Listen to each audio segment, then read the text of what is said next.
I can't see you in the daytime, but at night is our bonding time.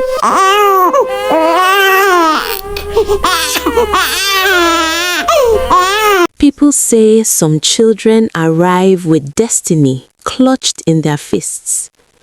Others arrive with death trailing behind them like a shadow that never leaves. Chimiri was born on a night when the moon refused to shine. The sky was heavy, the kind that presses down on roofs and chests alike. No stars, no crickets. Even the dogs in the compound refused to bark. Inside the mud house, her mother screamed once, sharp, sudden, then went quiet. The kind of quiet that makes women freeze with their hands still stained with blood. By the time Chimiri slid into the world, her mother was already gone. The women whispered later that the child came out too quiet, no cry, no struggle. Her eyes were open, wide and dark, staring at the ceiling as if she had seen it before, as if she already knew the world she had entered was not built with kindness waiting for her. They wrapped her quickly. Some said a child who does not cry has heard things no one should hear. Others said the dead woman must have held on too tightly. Chimiri's father buried his wife before the week ended. He raised the child alone for years, never speaking about the night she was born. He fed her, clothed her, watched her grow. But sometimes when he thought she was asleep, he would stare at her face with fear sitting quietly in his eyes. No one ever asked him what he saw that night, and he never told anyone. As Chimiri grew, the village noticed small things that made them uneasy. She rarely cried, even as a baby. When she fell, she stood up without sound. When other children laughed and screamed in play, Chimiri watched them quietly. Her eyes followed movements a little too closely, as if she was listening to something else entirely. Elders said she was too calm for a child. Some women said she behaved like someone much older. A few avoided carrying her altogether. But her father loved her in his own broken way. He tied her wrappers himself. He cooked what little he could. At night, he locked the doors early and slept lightly, waking at the smallest sound. Sometimes Chimiri would catch him sitting upright in the dark, staring at nothing, whispering prayers under his breath. He never let her sleep alone, not even when she was old enough. When Chimiri asked about her mother, he would pause for too long before answering. He would say she was beautiful, that she was kind, that she loved the moonlight. Then he would fall silent, as though remembering something that hurt too deeply to touch. The night she was born became a forbidden thing in that house. No one mentioned it, no one questioned it, but it lived there, hanging in corners, resting in shadows, breathing quietly when the lamps were put out. As the years passed, loneliness settled heavily on Chimiri's father. The house felt too large for just two people. The neighbors began to talk, as neighbors always do. They said a man could not raise a child alone. They said Chimiri needed a woman's guidance. They said it was not good for a girl to grow up without a mother. At first, he ignored them. But loneliness is patient. It waits. Slowly, the silence in the house began to weigh on him more than the fear. Nights stretched longer. Chimiri grew taller, quieter. He noticed how she sometimes spoke to herself in low tones, how she paused before entering dark rooms, how she stared into corners as though she expected something to answer her back. He told himself it was nothing. He told himself children imagine things. Still, when proposals came, Women suggested by relatives, introductions made quietly, he listened. Not because he wanted love again, but because he was tired. Tired of silence, tired of fear, tired of feeling like something in his house was unfinished. The day he finally agreed to remarry, the sky was clear, too clear. Chimiri stood at the doorway and watched him prepare to leave for the introduction ceremony. She did not ask questions, she did not protest, but as he stepped past her, she reached out and held her wrapper. "Will she stay?" Chimiri asked. Her voice was soft, but something in it made him pause. "Yes," he replied after a moment. "She will." Chimiri nodded slowly. That night, for the first time in years, her father slept deeply. Mrs. Ujoma did not move into the house immediately. For 3 market weeks after the marriage rites were completed, she came only during the day. She arrived with baskets balanced neatly on her head, her wrapper always clean, her smile gentle and careful, like someone stepping into unfamiliar water. The neighbors approved of her at once. "She's calm," they said. "She has good eyes. That house will finally breathe again." Chimiri watched from the doorway as Mrs. Ujoma greeted her father, kneeling respectfully, laughing softly at his awkward jokes. She spoke gently, never raising her voice, never rushing her words. When she noticed Chimiri, she opened her arms wide. "So, this is my daughter," she said warmly. Her eyes rested on Chimiri's face for a moment too long. Then she smiled. During the day, Mrs. Ujoma treated Chimiri like fragile glass.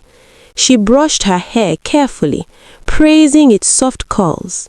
She brought her small gifts, wooden combs, dried fruits, a string of dull beads. She called her beautiful often, too often. "My moon-faced child," she would say, touching Chimiri's cheek lightly. "You shine even without light." But Chimiri noticed something else. When evening approached and shadows stretched across the compound, Mrs. Ujoma's attention shifted. Her laughter faded. Her eyes no longer met Chimiri's. If Chimiri spoke to her after sunset, Mrs. Ujoma would pause, as if listening for something behind Chimiri's voice before answering. Sometimes she did not answer at all. The first night Mrs. Ujoma stayed over, Chimiri woke suddenly. The house was quiet, too quiet. No insects, no wind, no breathing but her own. She felt watched. Chimiri turned slowly on her mat and saw Mrs. Ujoma standing near the doorway, her figure barely outlined by darkness. She wasn't moving. She wasn't smiling. She was listening. Chimiri opened her mouth to speak, but Mrs. Ujoma raised a finger gently to her lips. "Sleep," she whispered. "The night is still learning you." By morning, Mrs. Ujoma was back to smiling. She cooked breakfast, humming softly. When Chimiri mentioned seeing her at night, Mrs. Ujoma laughed lightly. "You dream deeply. That is a gift." Soon, Mrs. Ujoma moved in permanently. That was when the house changed. Not loudly, not suddenly. The air became thicker at night, pressing down on Chimiri's chest when she lay awake. Lamps flickered even when the oil was fresh. Doors creaked without wind. And always, always, Mrs. Ujoma knew when Chimiri was awake. She would call her name softly from the other room, never loudly, never twice. During the day, she was perfect. But when Chimiri's father traveled for work, the smile slipped. Food became smaller. Questions became sharper. Silence became punishment. One evening, Chimiri spilled water while fetching it inside. The bowl cracked loudly. Mrs. Ujoma did not shout. She simply stared. "Some children," she said quietly, "arrive already halfway gone." Chimiri felt a chill crawl up her spine. "What do you mean?" she asked. Mrs. Ujoma smiled, but it did not reach her eyes. "You will understand," she said, "when the night accepts you." From that night onward, Chimiri dreamt differently. She dreamt of mirrors that only showed half her face. She dreamt of hands smoothing her hair, pulling gently, always from one side. She dreamt of her mother's voice calling from a place without light. Each time she awoke, her hair felt disturbed. Her mat smelled faintly of something damp and metallic. And Mrs. Ujoma would already be awake, sitting quietly, as if she had never slept. One afternoon, Chimiri asked her father why Mrs. Ujoma never looked at her properly at night. Her father frowned. "What do you mean?" "She listens," Chimiri said slowly, "but she doesn't see me." That night, Chimiri pretended to sleep. She felt it when Mrs. Ujoma entered the room. The air shifted. The mat dipped slightly beside her. Something cold brushed her cheek just briefly before pulling away. Mrs. Ujoma leaned close and whispered, "I see you better now." Chimiri did not move. She did not breathe. When morning came, nothing looked different, yet. But the house had learned something, and so had Mrs. Ujoma. The night was no longer watching Chimiri alone. It had company. The change did not happen loudly. It did not arrive with screams or thunder or blood. It came quietly, like everything else in Chimiri's life. It began with a smell.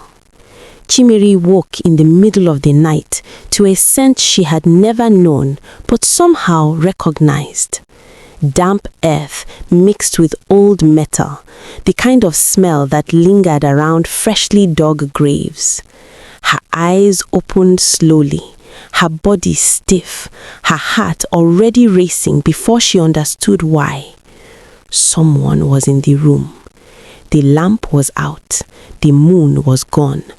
Darkness pressed close, thick and heavy. Then she heard it, soft humming. A woman's voice, low and steady, weaving a tune that did not belong to the living. Mrs. Ujoma sat beside her mat. She was not smiling. In the darkness, her face seemed unfinished, like something the night itself was still shaping. Her eyes were fixed on Chimiri, not wandering, not blinking. "I told you," Mrs. Ujoma whispered, "that the night would accept you." Chimiri tried to speak, but her tongue felt heavy. Mrs. Ujoma dipped her fingers into a small calabash resting on her lap. Whatever was inside caught no light. She rubbed it between her palms and the smell thickened. Cold fingers touched Chimiri's face. Not gently, not cruelly, purposefully. She traced one side, slow, deliberate, avoiding the other.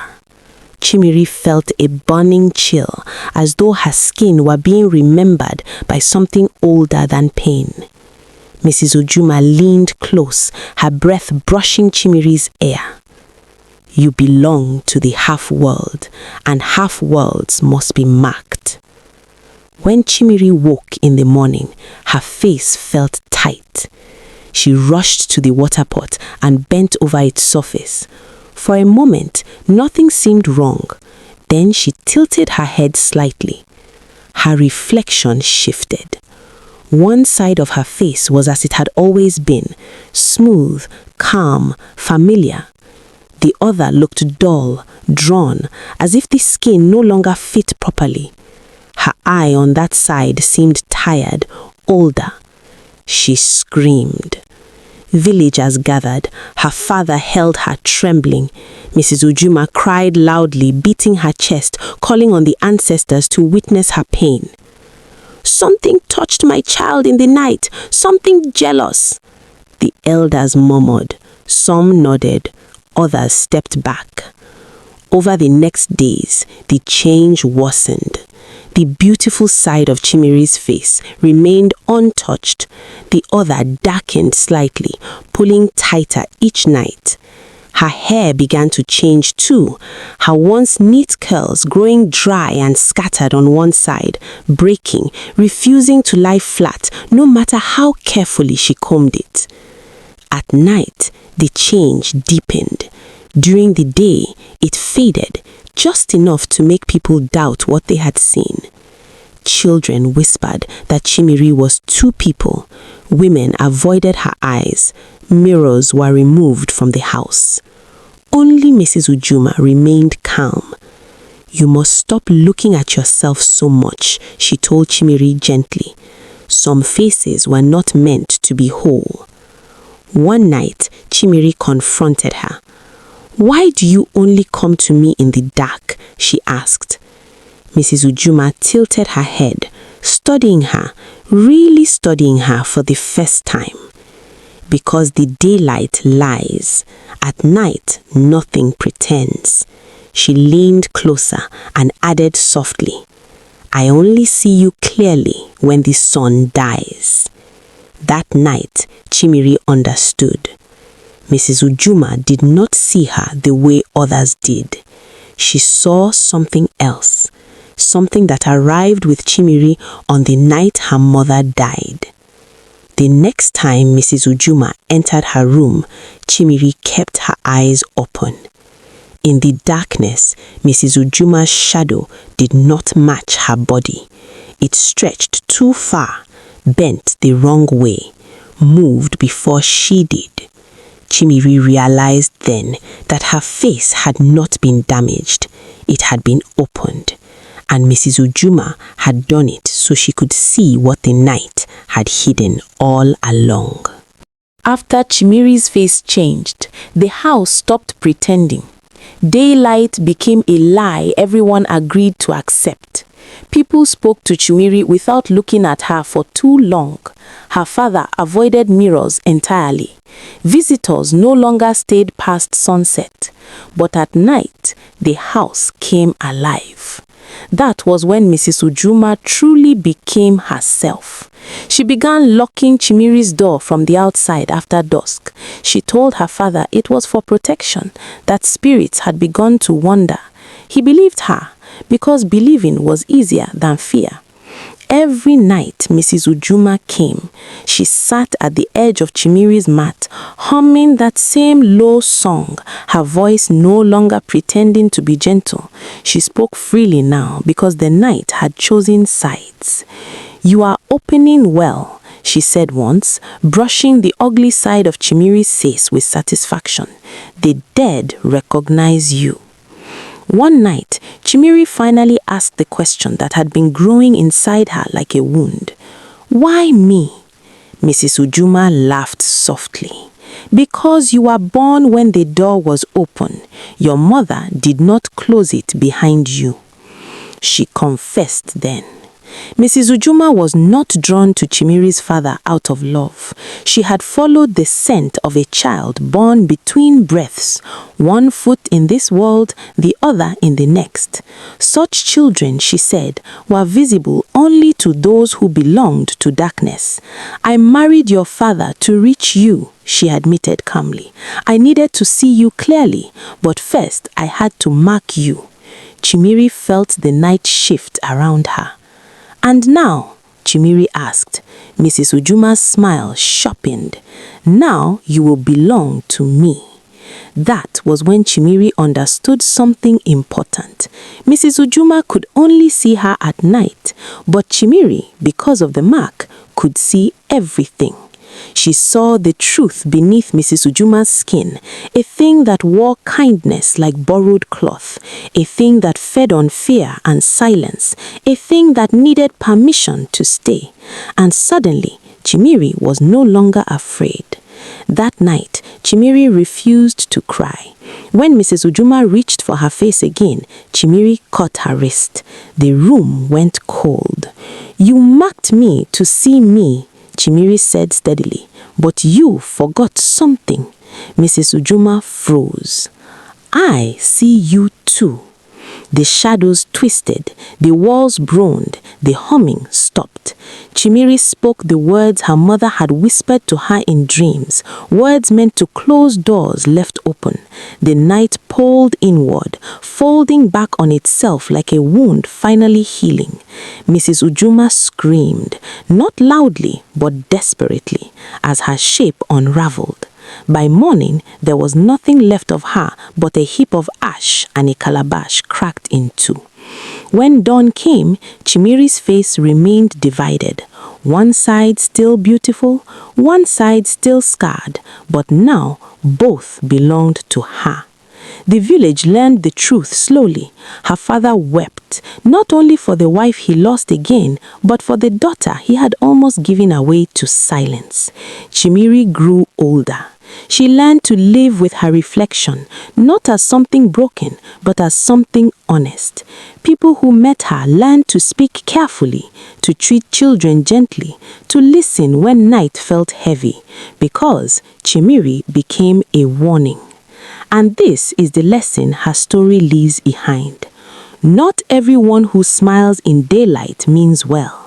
Not everyone who calls you my child loves you, and silence when evil is present is an invitation. Some wounds are not meant to destroy you, they are meant to teach you how to see. And some stepmothers only see you at night because the dark is the only place they truly belong.